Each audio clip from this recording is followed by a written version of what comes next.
আসসালামু আলাইকুম। আমি নাজমুল ইসলাম। তোমাদের সবাইকে অনেক শুভেচ্ছা আর অভিনন্দন জানিয়ে শুরু করছি ইজি অ্যাকাউন্টিং পর্বের। আমরা হচ্ছে বোর্ড সলিউশন পর্ব এবং এখানে আমরা সাধারণত করি কি বোর্ড থেকে কোশ্চেনগুলো আমরা প্রপারলি একদম বেসিক সহ চেষ্টা করি হচ্ছে উত্তর করে দেওয়ার জন্য তোমাদের জন্য। আর যেহেতু আমি এটা লেনদেন অধ্যায় থেকে শুরু করছি এবং এই লেনদেন অধ্যায় হচ্ছে তোমাদের অ্যাকাউন্টিংয়ের সবচেয়ে শুরুর অধ্যায়, এটাই হচ্ছে বেসিক। এবং এই বেসিকটা প্রপারলি যদি সবাই জানে তাহলে তখন হয় কি তার জন্য পরবর্তী অধ্যায়গুলো অনেক বেশি ইজি হয়। এবং এর জন্য আমি কি করতেছি, এর জন্য আমি একদম শুরু থেকে ব্যাকগ্রাউন্ড সহ প্রত্যেকটা কোশ্চেন সলভ করাচ্ছি। এবং আমি এটা ভেবে সলভ করাচ্ছি না যে আমি এটা বোর্ড সলভ করাচ্ছি, আমি সলভ করাচ্ছি যে এটা একটা অঙ্ক সলভ করাচ্ছি যেটার ফলে আমার ভাই বোনদের একদম প্রত্যেকটা বিষয়ে খুঁটিনাটি সহ তারা যেন বুঝে এবং অ্যান্সার করতে পারে। এর জন্য আমি একটু লং টাইম নিয়ে তোমাদের অঙ্কগুলো করাচ্ছি। আমি আশা করব তোমরা আমাকে সাপোর্ট দিয়ে এখানে একটু অতিরিক্ত সময় ধরে ধৈর্য সহকারে অঙ্কগুলো দেখবা। এবং আমি বিশ্বাস করি এভাবে যদি ৫-৭টা অঙ্ক তোমরা দেখতে পারো, আমার বিশ্বাস তোমাদের এই লেনদেন অধ্যায়ের বেসিকটা প্রপারলি ক্লিয়ার হবে এবং বোর্ডের অঙ্কগুলোর সাথে সাথে প্র্যাকটিস হয়ে যাবে, যার ফলে অন্য সবার চেয়ে তুমি তোমার কম্পিটিশনে এগিয়ে থাকবা। ওকে, তো আজকে আমরা যেটা শুরু করতেছি, বেসিক্যালি আমরা এখন যেটা শুরু করব সেটার নাম হচ্ছে ঢাকা বোর্ডের অঙ্ক। ঢাকা বোর্ড 2023-এর যে অঙ্কটা আমরা এখানে সলিউশন করব। আমি হচ্ছে প্রথমে একদম ধাপে ধাপে প্রত্যেকটা কোশ্চেনের অ্যান্সার তোমাদের এখানে সলিউশন করে দিব, সাথে সাথে হচ্ছে গিয়ে এটার ব্যাকগ্রাউন্ড স্টোরি সহ সব কিছু তোমাদের বলবো। ওকে, তাহলে সর্বপ্রথম আমি যখন অঙ্ক শুরু করি সবাইকে বলি প্রত্যেকটা অঙ্কের সর্বপ্রথম কোশ্চেনগুলো এবং অঙ্কটা ভালো করে পড়তে। এর জন্য যদি তোমার 2 মিনিট কোনো রকমের এখানে ইনভেস্ট করার লাগে, এই 2 মিনিট জন্য তোমার জন্য একটা অ্যাসেট। এই 2 মিনিট নিয়ে কখনো চিন্তা করা যাবে না যে আমার এই সময়টা নষ্ট হচ্ছে। ওকে, কারণ একটা অঙ্ক যখন তুমি ভালো করে পড়বা অটোমেটিক তোমার 30% অ্যান্সার চোখে ভাসতে থাকবে, মিনিমাম 40% অ্যান্সার চোখে ভাসবে। তো আমরা এদিক থেকে আগাই, আমরা অঙ্কটা একটু পড়ি। আমরা দেখতে পাচ্ছি 2022 সালে জানুয়ারি মাসে বাবুল ব্রাদার্সের ব্যবসায়ের নিম্নোক্ত ঘটনাগুলো সংঘটিত হচ্ছে। তার মানে এগুলো হচ্ছে ঘটনা অবশ্যই, এবং এই ঘটনাগুলোই হচ্ছে আমার লেনদেন। এবং আমি সবসময় তোমাদের একটা কথা বলি যে ব্যবসায়ে যখন আমরা হিসাব করব তখন আমরা সবসময় চিন্তা করব যে সবগুলো ঘটনা আমার জন্য লেনদেন না, কিন্তু যেগুলো লেনদেন সেগুলো মাস্ট বি আমার জন্য ঘটনা। যেমন আমি এটা প্রত্যেকটা অঙ্কেই বলে থাকি, আমাদের জীবনে যা যা ঘটে সব কিছুই হচ্ছে ঘটনা, কিন্তু যে ঘটনাগুলো আমাদের আর্থিক অবস্থার পরিবর্তন করে, আই মিন আমাদের অর্থের কোনো বাড়া অথবা কমায়, অর্থের সাথে সংগঠিত, সেটাকে আমরা লেনদেন হিসেবে পরিগণিত করি। আর লেনদেনে সাধারণত মিনিমাম 2টা পক্ষ থাকে, কারণ 2টা পক্ষ ছাড়া কখনো আসলে লেনদেন হওয়া পসিবল না। এছাড়া আমরা সবসময় খেয়াল করব, সবাই একটু মনোযোগ দিয়ে শোনো, যখন আমরা এই লেনদেনের অঙ্ক করব বা অ্যাকাউন্টিংয়ের অঙ্ক করব, আমরা নিজেদেরকে সবসময় একজন মিডল ম্যান হিসেবে দাঁড়া করাবো। আমি হচ্ছে গিয়ে এই প্রতিষ্ঠানের একজন অ্যাকাউন্টেন্ট, আমি একজন নিরপেক্ষ ব্যক্তি। আমার এই পাশে যদি প্রতিষ্ঠানের বাইরের দিক হয়, এই পাশে হচ্ছে আমার ভেতরের দিক। আমি বলতে পারি এইটা যদি আমার মালিক হয়, এইটা হয়তো আমার কাছে প্রতিষ্ঠান, অথবা এইটা যদি আমার প্রতিষ্ঠানের স্টেক হোল্ডারগুলো হয়, এইটা হচ্ছে আমার প্রতিষ্ঠান। আমি আমার নিরপেক্ষ চোখ দিয়ে সবসময় কি করব, প্রত্যেকটা কোশ্চেনের সলিউশন করব। এবং তখন আমি হচ্ছে দুই পক্ষের কী ইম্প্যাক্টগুলো পড়ে এটা খুব ভালো করে জানতে পারবো এবং দ্রুত আমরা একটা ডিসিশন নিতে পারবো, এবং ওই ডিসিশনটা আমাদের জন্য নির্ভুল হবে। ওকে, তাহলে আমরা শুরু করি। আমরা হচ্ছে গিয়ে আগে আমি কোশ্চেনটা পড়বো। যেমন ক নম্বরে আমাদের এখানে বলছে মোট বিক্রয়ের পরিমাণ। আমার এখানে ক নম্বরে বলছে মোট বিক্রয়ের পরিমাণ, তার মানে অবশ্যই এখানে আমার বিক্রয় যা আছে সেটা আমাকে খুঁজে বের করে এখানে মোট কতটুকু বিক্রয় সেটা বের করতে হবে। তারপরে এখানে বলছে নগদ লেনদেনের পরিমাণ। খ নম্বরে উক্ত মাসে বাবুল ব্রাদার্সের নগদ লেনদেনের পরিমাণ বের করতে বলছে। এইখানে মেইন পয়েন্ট হচ্ছে এই যে নগদ। এবং তারপরে যেমনটা আমাদের সাধারণত বলে থাকে যে এ সমান সমান এল প্লাস ই প্রমাণ করো। আমি তোমাদের সবসময় বলি এটা এ সমান সমান এল প্লাস ই হতে পারে বিবরণী ছকে লেনদেনগুলো বিস্তারিতভাবে দেখাও, অথবা সমীকরণ পদ্ধতিতে লেনদেনগুলোর প্রভাব বিস্তারিতভাবে দেখাও, অথবা ট্যালি ছকে প্রমাণ সহকারে দেখাও। এভাবে অনেক কথাই বলা থাকতে পারে। আলটিমেট গোল হচ্ছে এ সমান সমান এল প্লাস ই। এতে হচ্ছে অ্যাসেট, অ্যাসেট মানে হচ্ছে সম্পদ, সম্পদ মানে হচ্ছে যা আমাকে ভ্যালু ক্রিয়েট করে। ওকে, তার মানে আমার অ্যাসেট যা হবে, যদি 10 টাকা হয় 100 টাকা হয়, তাহলে হচ্ছে আমার দায় এবং ইকুইটি মিলেও আমার কাছে কত হবে, 100 টাকা হবে। ধরো এটা 80 টাকা আর এটা হচ্ছে 20 টাকা, এই হচ্ছে আমার কাজ। অথবা এইটা হচ্ছে 80 টাকা, এইটা হচ্ছে 20 টাকা, এই ওভারঅল সব কিছু মিলেই হচ্ছে আমার এ সমান সমান এল প্লাস ই, অথবা ও ই, ওনার্স ইকুইটি। এবং এইটা যদি কখনো সমান না হয় তাহলে তোমার এই অঙ্কে ভুল আছে, এটা ধরে নিতে হবে। ওকে, তো আমরা হচ্ছে প্রথমে কোশ্চেনগুলো পড়ে নিলাম। প্রথমে বলছে মোট বিক্রয়ের পরিমাণ, তারপরে বলছে নগদ লেনদেন, এবং তারপরে আমাদের একটা বিবরণী ছক করে এ সমান সমান এল প্লাস ওই দেখাতে বলছে। ওকে, তাহলে আমরা এবার একটু লেনদেনগুলো পড়ে নেই। লেনদেনগুলো পড়তে গেলে আমরা প্রথমে দেখলাম নগদে বিক্রয় বলা আছে আমার কাছে, নগদে বিক্রয় বলা আছে আমার কাছে ৮০,০০০ টাকা। এরপরে দোকান ভাড়া পরিশোধ বলা আছে, ২০ তারিখে বলা আছে আসবাবপত্র বিক্রয়, তারপরে বলা আছে ২৩ তারিখে পণ্য ক্রয়, এবং ২৮ তারিখে বলা আছে ব্যাংকে জমা দেওয়া হলো ৫,০০০ টাকা, আর ৩০ তারিখে বলা আছে ২৫,০০০ টাকা ধারে বিক্রয়। তো আমি তোমাদের একটা কথা একটু ক্লিয়ারলি বলছি, সবাই মনোযোগ দিয়ে শুনে নাও ভাই। সেটা হচ্ছে বিক্রয় বলতে সাধারণত পণ্যদ্রব্য বিক্রয়কে বোঝায়। বিক্রয় বলতে সাধারণত পণ্যদ্রব্য বিক্রয়কে বোঝায়। পণ্যদ্রব্য বলতে যেটা আমার ব্যবসায়ের মূল উপাদান, আমি যেটার ব্যবসায় করি সেটাকে বোঝায়। তার মানে আমার যেটা ব্যবসায়, আমার যে প্রোডাক্ট, যেমন তুমি যদি কলম বিক্রি করো, কলম হচ্ছে তোমার প্রোডাক্ট। তুমি যে খাতায় বা যে টেবিলে বসে এই বিজনেসটা করো সেটা হচ্ছে তোমার অ্যাসেট। আবার তুমি যদি ধরো আমি যদি এই বোর্ডের বিজনেস করি, তাহলে বোর্ড হচ্ছে আমার প্রোডাক্ট। এই বোর্ড যখন আমি বিক্রয় করব তখন আমি লিখবো হচ্ছে বিক্রয় হিসাব। বাট যদি আমি বোর্ডের বিজনেস না করি তখন আমার এই বিজনেসটা সাধারণত এই বোর্ডটা আমার জন্য কি হয়ে দাঁড়াবে, একটা অ্যাসেট। সো এই প্রোডাক্টটা বোঝা জরুরি। আর বিক্রয় বলতে প্রোডাক্ট বিক্রয়কেই বোঝায়। তো এখানে মোট বিক্রয়ের পরিমাণ বলছে, সেখানে আমার কোনো কিছু ফেরত বা এখানে আমার কোনো কিছু হচ্ছে নগদ বিক্রয় বা ধারে বিক্রয় এমন কোনো কিছু বলা নাই, তার মানে টোটাল বিক্রয় বলছে। তো বিক্রয় বলতে আমরা দেখো এখানে দেখতে পাচ্ছি ১ তারিখে একটা বিক্রয় আছে, ১ তারিখে আমাদের একটা বিক্রয় আছে। তো এই বিক্রয়ে আমরা কি দেখলাম, এই বিক্রয়ে আছে নগদে, সমস্যা নাই, আমরা ১ তারিখের এটা বিক্রয়টা বসাইলাম। এরপরে আমরা দেখতে পাচ্ছি এখানে ২০ তারিখে আরেকটা বিক্রয় আছে। এখন এই যে ২০ তারিখে আমাদের আরেকটা বিক্রয় আছে, এখানে আমার অনেক ভাই বোন গিয়ে কনফিউজড হয়ে যায় যে আসলে এটা কি আমি ধরবো না। তো আমি তোমাদের কিন্তু পারফেক্টলি বলছি ভাই, যখন এটা আমার শুধু বিক্রয় বলা থাকতো তখন এটা আমার পণ্য হিসাবে গণ্য হইতো। কিন্তু কি বিক্রয় করা আছে আলাদা করে এখানে সুন্দর করে বলা আছে, এটা একটা আসবাবপত্র। তার মানে আসবাবপত্র আমার জন্য একটা সম্পদ, আর সম্পদ বিক্রয়কে আমরা বিক্রয় বলে গণ্য করি না। সম্পদ বিক্রয়কে আমরা বিক্রয় বলে গণ্য করি না। তো এটা আমার জন্য একটা বিক্রয় হবে না। বিক্রয় হইতো কখন, যদি এখানে শুধু বলা থাকতো পণ্য বিক্রয় অথবা বিক্রয়। আমি কিন্তু সবাইকে বুঝাতে পারছি ভাই? ওকে, ডান। এবার আসি, দেখো আরেকটা বিক্রয় লাস্টে গিয়ে বলা আছে ধারে পণ্য বিক্রয়। পণ্য বিক্রয় তার মানে আমি যেটা বিজনেস করি সেটাই বিক্রয় করছি। কত টাকা? ২৫,০০০ টাকা।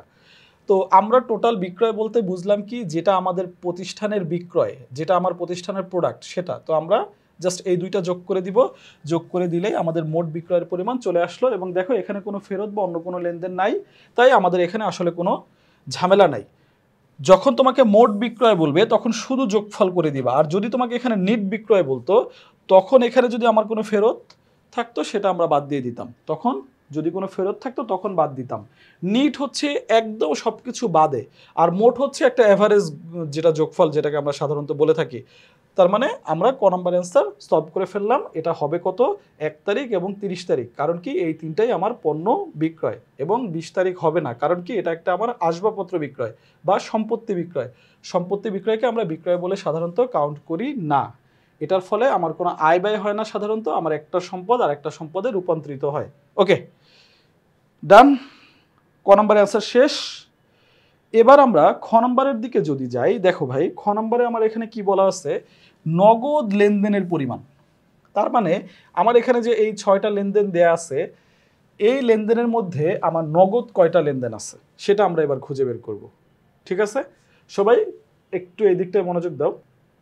আমার এখানে নগদ লেনদেন কয়টা আছে, এই যে হচ্ছে এটার অ্যান্সার, সবাই দেখতে পাচ্ছ? ওকে, ডান। তার আগে আমরা একটু কোশ্চেন থেকে আসি। কোশ্চেনে কি বলছে? নগদ লেনদেন। আমরা কোশ্চেনটা দেখি, সলভ করি আমাদের সাথে ওখানে মিলে কিনা। নগদে বিক্রয়, প্রথম শব্দই আছে, কি আছে? নগদে বিক্রয়। কি বলা আছে? নগদে বিক্রয়। তার মানে এই লেনদেনটা নগদে ঘটছে। তাহলে এইটার ডেবিট ক্রেডিট আমাদের জন্য কি হইতো? এটা হইতো নগদান ডেবিট, নগদান ডেবিট, আর এখানে হইতো বিক্রয়, বিক্রয় ক্রেডিট, ক্রেডিট হইতো। কারণ কি ভাই, এটাও একটু এক্সপ্লেন করে দিচ্ছি যেহেতু আমি ব্যাকগ্রাউন্ড অনুসারে তোমাদের এটা বলতেছি। এ হচ্ছে আমার অ্যাসেট বাড়ছে, এই অ্যাসেটটা কি? আমার নগদ। তাহলে অ্যাসেট বাড়লে আমার জন্য কি হয়? ডেবিট হয়। আর বিক্রয় মানে কি? আমার রেভিনিউ বাড়ছে। রেভিনিউ মানে কি? আমার আয় বাড়ছে। আয় বাড়লে আমার কি হয়? ক্রেডিট। আর এই আয় কিসের সাথে সম্পর্কিত? ওনার সিকিউরিটির সাথে সম্পর্কিত। বাস এভাবে করে আমরা বের করতে পারবো। দেখো এবার বলছে পুরাতন আসবাবপত্র বিক্রয়। তো পুরাতন আসবাবপত্র বিক্রয়, পুরাতন আসবাবপত্র কিসের সাথে বিক্রয়? এখানে কি বলা আছে ধারে বিক্রয়? এখানে কি বলা আছে ব্যাংকের মাধ্যমে বিক্রয়? এখানে কি বলা আছে হাসানের কাছে বিক্রয়? এর কোনো কিছুই বলা নাই, তার মানে এটা নগদে বিক্রয়। যখন বিক্রয়টা কোনো কিছু উল্লেখ করা বলা না থাকবে তখন সেটা অবশ্যই একটা নগদে বিক্রয় হবে। তার মানে এখানেও আমার একটা জিনিস আছে, সেটা হচ্ছে এখানেও আমার একটা জিনিস আছে, সেটা কি আছে ভাই?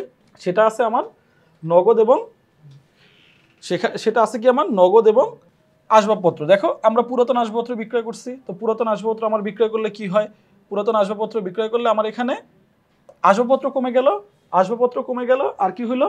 নগদ টাকা বাড়লো। তার মানে এখানেও একটা নগদের সম্পর্ক আছে। আমি কি সবাইকে বুঝাতে পারছি ভাই?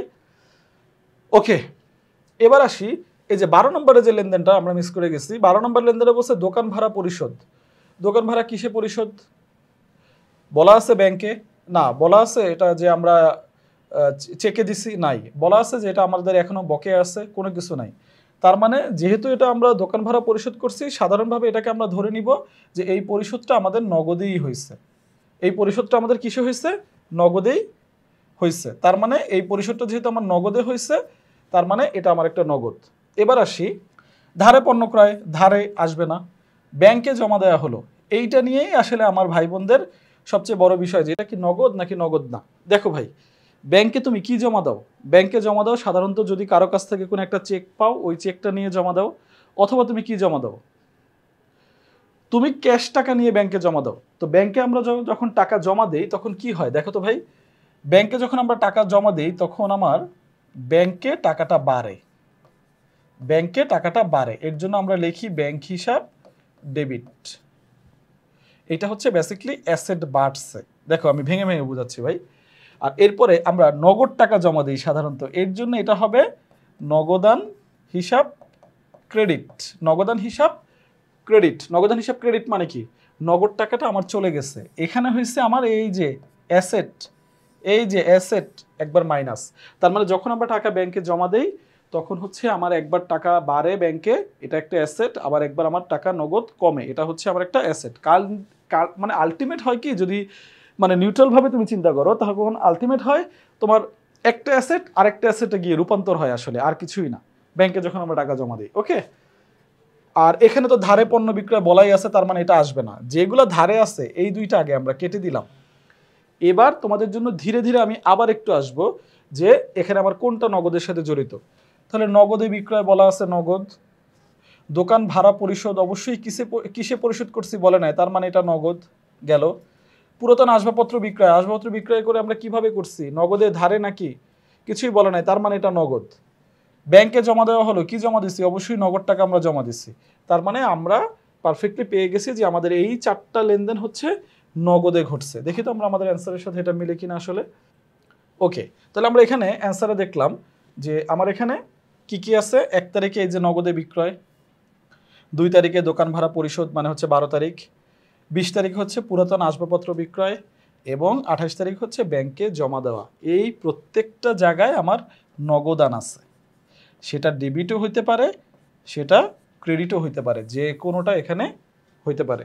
এখানে কিন্তু একবারও বলে নাই যে কোনগুলো নগদ বৃদ্ধি পাইছে সেটা লেখো, অথবা কোনগুলো নগদ কমছে সেটা লেখো। এখানে জাস্ট বলছে যে নগদের সাথে সম্পর্কিত।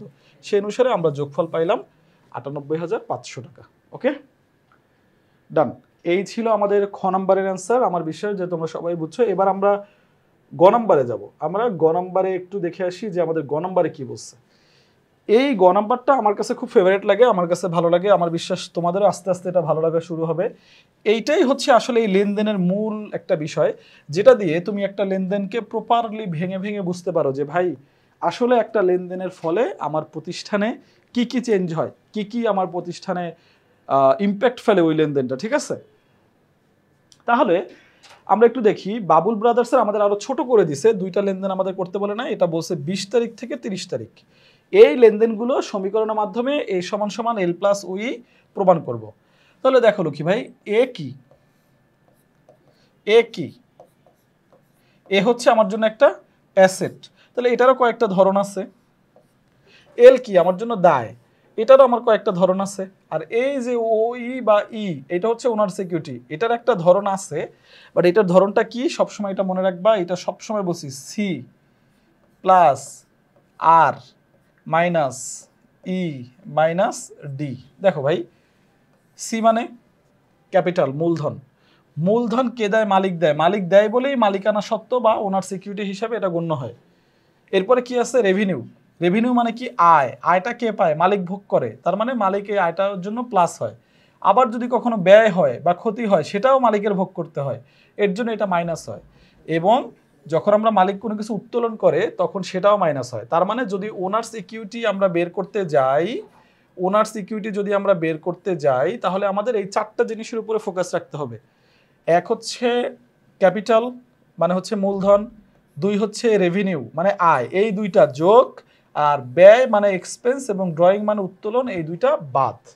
এই হচ্ছে গিয়ে আমার ওনার্স ইকুইটি বের করার সূত্র। আর এদিকে অ্যাসেটের মধ্যে আমার এখানে কয়েকটা প্রকারভেদ থাকে, এখানে দায়ের মধ্যে প্রকারভেদ থাকে।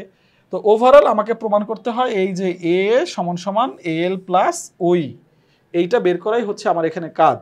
তাহলে প্রথম আমরা এটা তো পাইলাম, এটার কাজ আমাদের আর নাই। এবার কি করতে হবে আমাকে, যে অ্যাসেটের কয় ধরনের অ্যাসেট এখানে আছে, আমার এখানে অ্যাসেট কয়টা ধরনের হবে, মানে আমি একটু তোমাদের অ্যান্সারে গিয়ে দেখাই।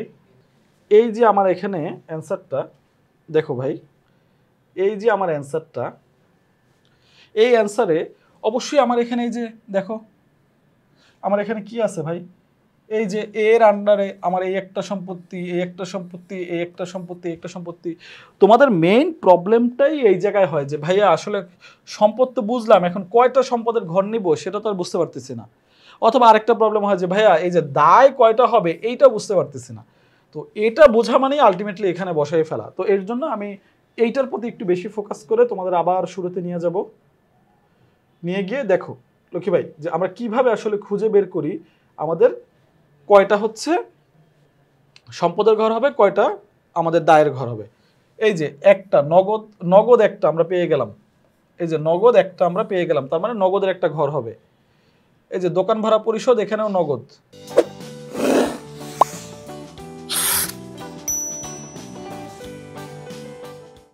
পুরাতন আসবাবপত্র বিক্রয়, তার মানে এই যে আসবাবপত্রের একটা ঘর হবে, দুইটা পেয়ে গেছি। এখানে নগদ আছে, তো নগদ যেহেতু এখানে নিচ্ছি তাহলে আমার এটা আর দরকার নাই। এই যে ধারে পণ্য ক্রয়, ধারে পণ্য ক্রয় এবং ধারে পণ্য বিক্রয়, এই দুইটা একসাথে শেষ করি লক্ষ্মী ভাই, সবাই একটু মনে রাখো। ধারে পণ্য ক্রয় বা ধারে পণ্য বিক্রয়ের জন্য আমি যে জিনিসটা তোমাদের ফলো করতে বলি সবসময়, এই একটা জিনিস ফলো করবা, সেটা হচ্ছে দেবীর। এটা হচ্ছে দেবীর কয় পা, দেবীর হচ্ছে কয় পা, এই একটা রুলস তোমরা ফলো করবা। দেবীর কয় পা, দেবীর কয় পা মানে কি? দেনাদারের সাথে বিক্রয়ের সম্পর্ক, মানে যখন ওই বিক্রয়টা ধারে হবে তখন সেটা হবে দেনাদার। তার মানে দেবী, দেনাদার আর বিক্রয় একসাথে সম্পর্কিত। এই দেনাদারটাকে আমরা আরো সুন্দর করে বলি প্রাপ্য হিসাব। প্রাপ্য কেন বলি? যেটা আমি পাবো, যেটা আমার অধিকার সেটা। এখন প্রাপ্য কেন হইলো এটা ভাই? কারণ হচ্ছে এই টাকাটা সে আমাকে দেয় নাই, আমি তাকে পাবো, তো এটাকে তুমি দেনাদারও বলতে পারো, সুন্দর করে আরো মার্জিত ভাষায় প্রাপ্য বলতে পারো। আমরা দেনাদারই পড়ে আসছি, ওটা কোনো প্রবলেম ছিল না। ওকে, তার মানে দেবীর কয় পা, ধারে বিক্রয়ের সাথে কার সম্পর্ক? দেনাদারের সম্পর্ক। দেনাদারের অপর নাম কি? প্রাপ্য। শেষ, ধারে বিক্রয় শেষ। ধারে ক্রয়ের সাথে পাওনাদারের সম্পর্ক, এই পাওনাদারের অপর নাম হচ্ছে আরো সুন্দর করে এখন যেটা বলি আমরা প্রদেয় অথবা দেয়। প্রদেয় অথবা দেয়। দেয় হিসাব মানে কি? ওই প্রদেয়কে সুন্দর করে ভাঙলেই হয় দেয়। দেয় মানে হচ্ছে আমার দিতে হবে। দিতে হবে কেন? আমার কাছে কেউ পায়, যে আমার কাছে পায় সে আমার পাওনাদার। তাহলে কখন পায়?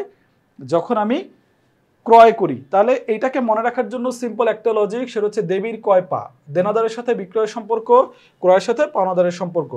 তার মানে এখানে আমি আরেকটা হিসাব পাইলাম, সেটা হচ্ছে আমার দেনাদার একটা সম্পদ, প্রাপ্য হিসাব আমার জন্য অ্যাসেট, প্রদেয় হিসাব আমার জন্য লায়াবিলিটি। সারা জীবনের জন্য মনে রেখে দেয় লক্ষ্মী ভাই, প্রাপ্য হিসাব আমার জন্য অ্যাসেট, প্রদেয় হিসাব আমার জন্য হচ্ছে লায়াবিলিটি। তো এখানে আমরা আরেকটা জিনিস পাইলাম, এই যে এখানে একটা অ্যাসেট পাইলাম, সেটা হচ্ছে দেনাদার। এখানে আমরা ধারে ক্রয়ের সাথে আরেকটা পাইলাম প্রদেয়, এটা হচ্ছে আমার দায়। তাহলে বাকি আছে কোনটা? এই যে ব্যাংকে জমা। ব্যাংকে জমা হইলে আমার কি হয়? ব্যাংকে জমা দিলে হয় আমি টাকা জমা দেই অথবা টাকা আমি তুলি, তার মানে ব্যাংকের সাথে নগদের সম্পর্ক আছেই। এবং ব্যাংকও আমার জন্য একটা সম্পদ, ব্যাংক জমাটা আমার জন্য একটা সম্পদ, ব্যাংক জমাটা আমার জন্য একটা সম্পদ, ব্যাংক ঋণ আমার জন্য একটা দায়। এই যে পিন পয়েন্ট নোটগুলো তোমাদের জন্য আমি ডাবল উচ্চারণ করে বারবার করে বলে দিচ্ছি, দয়া করে এগুলো সুন্দর করে একটা ডায়েরি বা খাতা মেনটেন করবো, ওটার মধ্যে এভাবে লিখে রাখবা। দেখবা যখন তুমি যেগুলো নিয়ে কনফিউজ হও ওখানে অ্যান্সারগুলো জমা হয়ে যাবে। আর একসাথে তো প্রত্যেকবার আর ভিডিও টেনে টেনে এটা দেখা ডিফিকাল্ট। তার মানে ব্যাংক জমা হচ্ছে আমার জন্য সম্পদ, আর ব্যাংক ঋণ হচ্ছে আমার জন্য দায়। আর হচ্ছে প্রাপ্য হিসাব মানে হচ্ছে আমার সম্পদ এবং এটা আমার বিক্রয়ের সাথে জড়িত। ক্রয় হিসাব মানে হচ্ছে পাওনাদার, এটার অপর নাম প্রদেয়, এটা আমার একটা দায়, এটা ক্রয়ের সাথে জড়িত। ডান? আমার বিশ্বাস সবাই এটা পারফেক্টলি বুঝতে পারছো। এবার আমরা তাহলে খুঁজে বের করতে পারলাম যে আমাদের সম্পদ কয়টা হবে। সম্পদ এই যে দেনাদার, এই একটা 3টা পাইছি, এ হচ্ছে 3, আর এই যে এখানে ব্যাংক জমা এ হচ্ছে 4। তার মানে আমার 4টা সম্পদ হবে, আর দায়ের ক্ষেত্রে একটা দায় হবে, এই একটাই হচ্ছে আমার দায়। তো আমরা যখন এখন সলিউশন করব, দেখো কিভাবে কি আসলো। আমরা এটাকে সলিউশনে নিয়ে যাই। ওকে, সলিউশনে নিয়ে যাই। দেখো ভাই, সলিউশন করতে বলছে 20 তারিখ, 30 তারিখ, 28 তারিখ এবং 20 তারিখ, 23 তারিখ, 28 তারিখ এবং 30 তারিখের। ওকে, তাহলে 20 তারিখে কি ছিল, 20 তারিখের লেনদেনটা কি ছিল, 20 তারিখের লেনদেনটা আমরা একটু দেখে আসি। 20 তারিখের লেনদেনটা কি ছিল? 20 তারিখের লেনদেনটা ছিল পুরাতন আসবাবপত্র বিক্রয়। পুরাতন আসবাবপত্র বিক্রয়, তার মানে আমি একটা আসবাবপত্র পুরাতন বিক্রি করছি, সেটা ছিল 20 তারিখে। তো যখন আমি আসবাবপত্র বিক্রয় করছি, কাহিনী কি ঘটছে, আমার আসবাবপত্র কমে গেছে। আসবাবপত্র কমে গেছে, আমি আসবাবপত্রের ঘরে এটা মাইনাস ফিগার হিসেবে দিলাম। আর এই বিক্রয় করার ফলে আমার নগদ কি হয়েছে, নগদ আমার বাড়ছে, এর জন্য নগদের ঘরে আমার প্লাস। এটাকে তুমি যদি ডেবিট করো তাহলে এটার ডেবিট ক্রেডিটটা হইতো নগদান ডেবিট, নগদান ডেবিট মানে এ বাড়ছে এর জন্য এটা ডেবিট। আবার এটা হইতো আসবাবপত্র ক্রেডিট, আসবাবপত্র ক্রেডিট। কেন ভাই আসবাবপত্র ক্রেডিট হইতো? কারণ আসবাবপত্র আমার জন্য একটা অ্যাসেট এবং এটা একটা ফিক্সড অ্যাসেট, এটা কমছে, কমা মানে হচ্ছে ক্রেডিট। কারণ আমরা তো ডেবিট ক্রেডিটের একটা গোল্ডেন রুলস, যেটা সূত্র সবসময় তোমাদের বলি, সেটা আমি জানি। এ এবং এখানে কি আছে, এক্সপেন্স এবং এখানে ড্রয়িং, এই যে বিষয়টা সম্পদ, এখানে কি আছে সম্পদ, তোমার আছে হচ্ছে তারপরে ব্যয় এবং উত্তোলন। এই যে সম্পদ, ব্যয়, উত্তোলন যদি বাড়লে হচ্ছে ডেবিট, আর যদি কমে তাহলে হচ্ছে ক্রেডিট। এটা আমি প্রত্যেকটা অঙ্কেই বলে আসতেছি। এরপরে কি আছে ভাই একটু দেখো, তাহলে এর অপোজিট হচ্ছে, অ্যাসেটের অপোজিট হচ্ছে দায়, এক্সপেন্সের অপোজিট হচ্ছে আয়, আর উত্তোলনের অপোজিট হচ্ছে মূলধন মানে সি। এই যে এল আর সি, তাহলে এটা কি হবে, এইটা যদি বাড়ে তাহলে উল্টা, যেহেতু এটা পুরোটাই ওটার উল্টা, বাড়লে হচ্ছে ক্রেডিট আর কমলে হচ্ছে ডেবিট। এই রুলসটা ভালো করে মনে রাখো। তোমাদের জন্য আমি আরেকবার এটা একটু ধীরে ধীরে বলে দিচ্ছি। সেটা হচ্ছে, যদি আমার সম্পদ এবং ব্যয় এবং উত্তোলন বাড়ে তাহলে ডেবিট, এবং যদি এটা কমে তাহলে ক্রেডিট।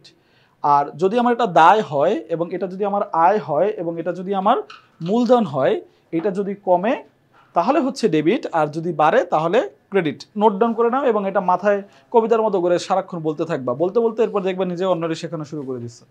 এটা ডান। তার মানে আমরা 20 তারিখের লেনদেনটা করে ফেললাম, 20 তারিখের লেনদেনটা আমরা করে ফেলছি। এবার আসি 23 তারিখে লেনদেন কি ছিল। 23 তারিখে ছিল ধারে পণ্য ক্রয়। সহজভাবে ভাই, ক্রয় করলেই আমার জন্য ব্যয়। কি ক্রয় করলে? পণ্য ক্রয় করলে, ক্রয় করলেই আমার জন্য ব্যয়, ক্রয় করলেই আমার জন্য ব্যয়। ব্যয় মানেই মালিকানা সত্ত্ব কমবে, ব্যয় মানেই মালিকানা সত্ত্ব কমবে, ব্যয় মানেই হচ্ছে মালিকানা সত্ত্ব কমবে। মালিকানা সত্ত্ব কিভাবে আসে আবারও বলে দিচ্ছি, সি প্লাস আর মাইনাস ই মাইনাস ডি। সবাই এইটুকু মনে রাখো, পণ্য ক্রয় করলে ব্যয় হয়, ব্যয় হলেই মালিকানা সত্ত্ব কমবে, কমছে। কিসে ক্রয় করছি? ধারে ক্রয় করছি। ধারে মানে কি? পাওনাদার, মানে আমার দায় বাড়ছে। কি বাড়ছে? এল বাড়ছে। তার মানে এল কই? এই যে পাওনাদার বা প্রদেয়, যাই বলো, এই প্রদেয় হিসাবে এটা প্লাস। সম্পত্তি ক্রয় বিক্রয় করলে মালিকানা সত্ত্বের কখনো পরিবর্তন হবে না। সম্পত্তি ক্রয় বিক্রয় করলে মালিকানা সত্ত্বের কখনো পরিবর্তন হবে না। ক্রয় বিক্রয় বলতে পণ্যদ্রব্য ক্রয় বিক্রয়কে বোঝায়। আমি কি বুঝাতে পারছি সবাইকে? এটা নোট ডাউন করে নাও। এখানে অনেক সময় তোমাকে পাজল করার জন্য একটা সম্পত্তি বিক্রয় দিয়ে দেওয়া থাকতে পারে, যেমনটা এই যে দেখো এখানে সম্পত্তি বিক্রয় ছিল, আমি কি এই মূলধনে লিখছি? আমি লিখি না। কারণ কি? এটা আমার মূলধনে কোনো ইম্প্যাক্ট ফেলে নাই। মূলধনে ইম্প্যাক্ট ফেলে হচ্ছে যেটা আমার পণ্যদ্রব্য ক্রয় বিক্রয়। মনে রাখিও, ডান। এবার হচ্ছে 28 তারিখে। 28 তারিখে আমাদের লেনদেন কি ছিল? আমরা ব্যাংকে টাকা জমা দিচ্ছি। কত টাকা জমা দিছি ব্যাংকে? 5,000 টাকা জমা দিছি, ব্যাংকে টাকা জমা দিছি, তার মানে কি ব্যাংকে বাড়ছে। এই দেখো ব্যাংক আমার একটা অ্যাসেট, ব্যাংক আমার একটা অ্যাসেট, এটা হচ্ছে প্লাস হয়েছে। আর এই ব্যাংকে আমি কোন টাকা জমা দিছি? আমি এই ব্যাংকে টাকা জমা দিছি নগদ টাকা, তার মানে আমার এই যে নগদ টাকা 5,000 কমে গেছে। আর এইখানে যে প্রত্যেক বছর উদ্ধৃত নামাইছে, এইটা আসলে তোমাদের বোঝার জন্য নামাইছে। আমি যখন অঙ্ক করতাম আমি আর এই উদ্ধৃতটা নামাইতাম না, আমি একদম একসাথে যোগ বিয়োগ করে ফেলতাম, ওইটা আমার জন্য মানে বেশি ইজি লাগতো। বাট আমি তারপরে বলবো যদি সময় থাকে এভাবে করো, যদি সময় না থাকে তাহলে তোমরা হচ্ছে গিয়ে তাড়াতাড়ি করে জাস্ট বসাই দিবা, প্রত্যেক বছরের জন্য উদ্ধৃত নামানোর দরকার নেই আসলে। ওকে, এবার আসি। তো আমার এটা যেহেতু ব্যাংকে টাকা কমছে তার মানে ব্যাংক থেকে মাইনাস, আর যেহেতু এটা আমার যেটা আমার ব্যাংকে টাকা বাড়ছে তাই ব্যাংকে আমার প্লাস, আর যেহেতু নগদ টাকা ব্যাংকে গেছে নগদ কমছে তাইলে এটা আমার minus. You got my point? Done. এবার জানুয়ারি 30 তারিখে, জানুয়ারি 30 তারিখে কি বলছে? জানুয়ারি 30 তারিখে বলছে যে তোমার ধারে পণ্য বিক্রয়, ধারে পণ্য বিক্রয়, ধারে পণ্য বিক্রয় হলে কি হয়? জানুয়ারি 30 তারিখে ধারে পণ্য বিক্রয় হলে কি হয়? আমরা একটু লেনদেনটা দেখে আসি তো ওরা আসলে কি বলছে। ধারে পণ্য বিক্রয় কত টাকা? 25,000 টাকা। এখানে বলা ছিল ধারে পণ্য বিক্রয় 25,000 টাকা। তাহলে ধারে যদি পণ্য বিক্রয় হয়, তো ধারে পণ্য বিক্রয় হলে আমার কি হয়? বিক্রয় মানে আয়, বিক্রয় মানে কি? আয়, বিক্রয় মানে আয়, বিক্রয় মানে কি হবে আমাদের জন্য? আয়। আর আয় মানে কি? মালিকানা সত্ত্ব বাড়বে, আয় মানেই মালিকানা সত্ত্ব বাড়বে। এই যে দেখো আয় হইছে ভাই, মালিকানা সত্ত্ব বাড়ছে, আয় হইলেই মালিকানা সত্ত্ব বাড়বে, আয় হইলেই মালিকানা সত্ত্ব বাড়বে। এবং আরেকবার কথা ভাই মনোযোগ দিয়ে শুনো, সম্পত্তি ক্রয় বিক্রয় করা মানে কিন্তু আমার মালিকানা সত্ত্ব বাড়া না, পণ্যদ্রব্য ক্রয় বিক্রয় মানে হচ্ছে মালিকানা সত্ত্ব বাড়া বা কমা। এই ছোট ছোট বিষয়গুলো মনে রেখে নাও। আর যেহেতু আমরা এটা ধারে বিক্রয় করছি, ধারে বিক্রয় করা মানে কি? নগদ টাকা পাইছি, পাই নাই, ব্যাংকে টাকা পাইছি, পাই নাই, কি পাইছি? এই যে দেনাদার পাইছি, ওনাকে আবার আমরা শুদ্ধ করে বলি প্রদেয়, দেয়, ওনাকে আমরা প্রাপ্য হিসাব বলি শুদ্ধ করে। তো ওনাকে আমরা কি বলি ভাই? ওনাকে আমরা বলি হচ্ছে প্রাপ্য হিসাব। আলটিমেটলি উনি আমার একটা সম্পদ, এই আমার নগদে একটা সম্পদ আর ব্যাংকও একটা সম্পদ, তিনটাই আমার সম্পদ। বাট ওনার নামটা হচ্ছে দেনাদার, যেহেতু এখন উনি আমাকে দেয় নাই, দিবে, তো এটা আমার বেড়ে গেল দেনাদার। তো এর ফলে আমার কি হলো? এই যে 25,000 টাকা আমার এখানে বাড়ছে, এই যে 25,000 টাকা আমার এখানে বাড়ছে। ওকে ভাই, সবাই একটু মনোযোগ দিয়ে শোনো, এই হচ্ছে আমার 25,000 টাকা বাড়ছে। তো ওভারঅল আমার সব বসানো শেষ। এখন আমি আরেকবার ধীরে ধীরে 2 মিনিটের জন্য, 2 মিনিটের মধ্যে তোমাদেরকে একটু রিভিশন দিয়ে ফেলবো, তারপরে আমি লাস্টে যোগ বিয়োগ মিলাবো। 20 তারিখের আমার লেনদেন কি ছিল? আসবাবপত্র বিক্রয় করছি, পুরাতন আসবাবপত্র বিক্রয় করছি, আসবাবপত্র কমছে, নগদ টাকা আমার হাতে আসছে, বাড়ছে, শেষ চেঞ্জ। 23 তারিখে কি ছিল? ধারে পণ্য আমরা কি করছি? ধারে পণ্য আমরা ক্রয় করছি, ধারে পণ্য আমরা ক্রয় করছি। যেহেতু আমরা ধারে পণ্য ক্রয় করছি, ক্রয় করলে কি হয়? ক্রয় করলে সর্বপ্রথম মালিকানা সত্ত্ব কমে, মালিকানা সত্ত্ব কমছে, পণ্য ক্রয় করছি, ধারে করছি, টাকা কি আমরা দিছি? দেই নাই, তাহলে কি পাইছি? দায় পাইছি, দায় মানে কি? পাওনাদার বা প্রদেয় হিসাব, শেষ। এরপরে লেনদেন আমাদের কি ছিল? এরপরে ছিল ব্যাংকে টাকা জমা দিছি, ব্যাংকে টাকা জমা দিছি, ব্যাংকে বাড়ছে, বাস। তাহলে কোন টাকাটা জমা দিছি? নগদ টাকা, নগদ কমছে, শেষ। জানুয়ারি 30-এ কি ছিল? ধারে বিক্রয় করছি, সহজ কথা, বিক্রয় মানেই মালিকানা সত্ত্ব বাড়বে। কি বিক্রয়? পণ্য বিক্রয়, তার মানে মালিকানা সত্ত্ব বাড়ছে। বিক্রয় করছি কিসে? নগদে না, বিক্রয় করছি কিসে? ব্যাংকে না, বিক্রয় করছি কিসে? আমরা দেনাদার, মানে হচ্ছে ধারে, এর জন্য দেনাদার বা প্রাপ্য হিসাব বাড়ছে। আলটিমেটলি বিক্রয় করলে আমার যে কোনো একটা সম্পত্তি বাড়ে, এই দেনাদারটা আমার একটা সম্পত্তি, নগদ একটা সম্পত্তি, এবং আমার জন্য ব্যাংকও একটা সম্পত্তি। বাট যেহেতু এটা আমরা ধারে করছি তার মানে আমার দেনাদার বাড়ছে। ওকে, সব বসানো শেষ। এই যে মাইনাস, এই যে মাইনাস, এই যে প্লাস, এই যে প্লাস, এই দুইটা প্লাস যোগ করে 30,000 হয়, আবার এই দুইটা মাইনাস গেলে এখানে মোট আমার হইলো কত? 25,000। আর এইখানে ছিল প্লাস 30,000, এখানেই মাইনাস ফিগার, তাহলে এই 30 থেকে 5 গেলে হয় 25,000। তার মানে ওভারঅল আমার এই যে টোটাল 4টা অ্যাসেট মিলে আমার হচ্ছে 25,000 হয়েছে। সাথে আমার এই যে দায় এবং মালিকানা সত্ত্ব এইটা মিলেও আমার 25,000 হয়েছে। তার মানে কি? হিসাব সমীকরণ যেটা বাবুল ভাই করছে, এই বাবুল ভাইয়ের এখানে পারফেক্টলি মিলে গেছে। এই হচ্ছে আমাদের বিবরণী ছক, এবং আমার বিশ্বাস সবাই এভাবে ভেঙে ভেঙে কোনটার ইম্প্যাক্ট কি সেটা বারবার করে বুঝে তারপরে করবা। আর একটা কথা হচ্ছে লক্ষ্মী ভাই, দেখো অ্যাকাউন্টিংয়ের লেনদেনগুলো কিন্তু ঘুরে ফিরে ওই একই থাকে। তো একটা লেনদেন অন্য জায়গায় গিয়ে যে আবার আরেকটা ইম্প্যাক্ট ফেলবে সেটা সাধারণত হয় না। যেমন ব্যাংকে জমা দিলে আলটিমেটলি তোমার ব্যাংকে টাকা বাড়বে, নগদে কমবে। ব্যাংক থেকে উঠাইলে কি হবে? ব্যাংক থেকে উঠাইলে তোমার নগদে টাকা বাড়বে, ব্যাংকে কমবে, এইগুলো চেঞ্জ হওয়ার কিছু নাই। তার মানে প্রত্যেকটা লেনদেনের ইম্প্যাক্টটা যদি তুমি তোমার মতো করে বুঝে নিতে পারো, তখন এটা তোমার জন্য অনেক ইজি হবে। আমার বিশ্বাস যে এই যে আমরা বোর্ডটা সলিউশন করলাম, এই বোর্ডের সলিউশনটা তোমরা পারফেক্টলি বুঝতে পারছো, এবং তোমাদের জন্য আমি একটু বেশি সময় নিয়ে ক খ গ প্রত্যেকটা ব্যাকগ্রাউন্ড সহকারে বুঝাইছি। তারপরে যদি কারো কোনো প্রবলেম থাকে, বারবার করে প্র্যাকটিস করো, বইয়ের রেফারেন্সগুলো ইউজ করো, অথবা ভিডিওর নিচেও তোমরা কমেন্টে এগুলো দিয়ে দিতে পারো যে এই যে প্রবলেমগুলো তোমরা পাচ্ছ। বাট আমার বিশ্বাস যে আমি এখানে কোনো কিছু তোমাদের জন্য বাদ রাখি নাই, বরং কোনো কোনো শব্দ আমি অনেকবার উচ্চারণ করছি যেটা তোমাদের জন্য একটু বিরক্তির কারণ হতে পারে। বাট আমি ফোকাস করছি আমার যে ভাই বোনটা একদম বোঝে না তাকে দিয়ে শুরু করা। যে ভাই বোনটা অনেক ইজিলি সেটা বুঝে যায়, সে আসলে আমার ফোকাস ছিল না। ওকে, আমার বিশ্বাস যে তোমরা এটা বুঝে গেছো। আমি আজকের ভিডিও ক্লাসটা এই বোর্ডেরটা এটা এখানেই শেষ করতেছি। আশা করছি তোমাদের এটা মনের মতো হবে। Thank you.